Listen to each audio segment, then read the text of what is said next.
For nearly 30 years, the Twin Towers of the World Trade Center were the anchors of the New York skyline. They stood as the tallest points in the city, housing the offices of over 400 companies and serving as a daily workplace for nearly 17,000 people. Tuesday, September 11, began with the standard rhythms of a workweek: morning commutes, coffee runs, and early meetings.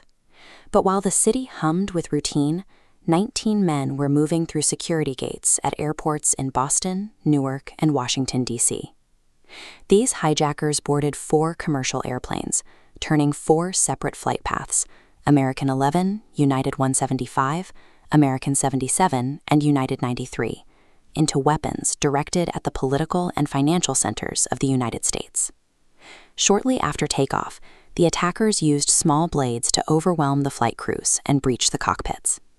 At 30,000 feet, the passengers and crew were suddenly cut off from the ground, trapped inside a rapidly unfolding crisis. At the time, airport security was designed to stop traditional hijackings, where attackers held planes for ransom or political leverage. Pilots were trained to cooperate with hijackers and wait for negotiations on the runway, a procedure that left the cockpits vulnerable to a suicide mission. While the morning still looked ordinary to the millions on the ground, the hijackers had already seized control of the controls, and the window for intervention was closing. At 8:46 a.m., American Airlines Flight 11 struck the North Tower between floors 93 and 99. Because the impact was so sudden and the cause unknown, early reports suggested a catastrophic equipment failure or a tragic pilot error. 17 minutes later, United Airlines Flight 175 hit the South Tower, an event captured live on television by news crews already filming the first impact. In that moment, the country realized this was a coordinated assault. Inside the towers, survival was a race against fire and structural damage. Thousands began descending the narrow stairwells, while the city's emergency infrastructure rushed toward the site. Hundreds of firefighters and police officers entered the burning buildings and climbed toward the impact zones.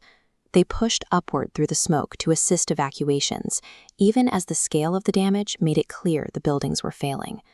Those 17 minutes between impacts transformed a local tragedy into a national emergency. Every plane still in the sky was suddenly viewed as a potential threat. The attack expanded to the nation's capital at 9:37 a.m. when Flight 77 struck the outer ring of the Pentagon. The strike on the headquarters of the United States military confirmed that the attackers were targeting the country's command structures. Meanwhile, passengers on United Flight 93 began using seatback phones to reach their families. Through these calls, they learned that 3 other planes had already been used to hit the World Trade Center and the Pentagon. Recognizing their aircraft was part of the same plan, the passengers voted to retake the cockpit. Their struggle with the hijackers led the plane to crash in a rural field in Shanksville, Pennsylvania, at 10:03 a.m. Even though all 40 passengers and crew members died, their brave intervention prevented the aircraft from reaching its intended target, likely the U.S. Capitol or the White House. The actions taken by the civilians on Flight 93 marked the first successful disruption of the hijackers' tactical goals that morning. At 9:59 a.m., the South Tower collapsed. The building's structural steel, weakened by the impact and the heat of thousands of gallons of jet fuel, could no longer support the weight of the floors above.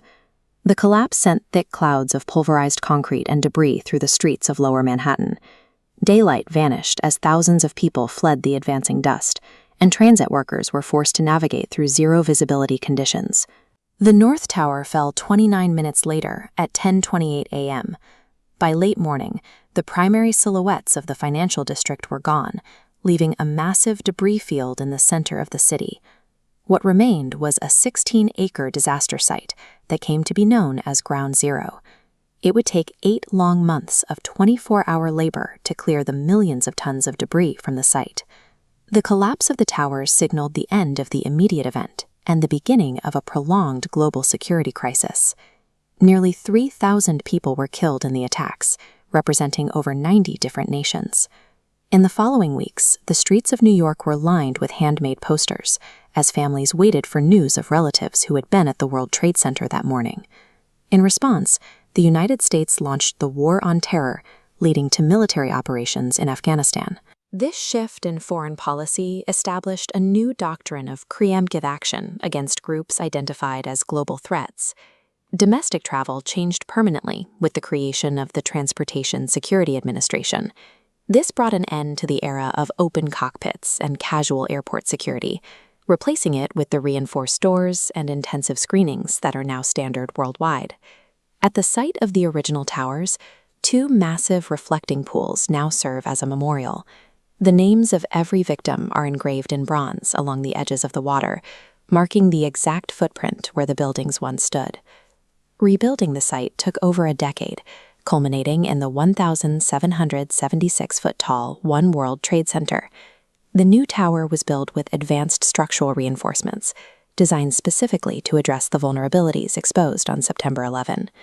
9/11 redesigned the mechanics of global travel and the priorities of international defense. The day remains the definitive boundary between an older sense of safety and the high-alert security systems that have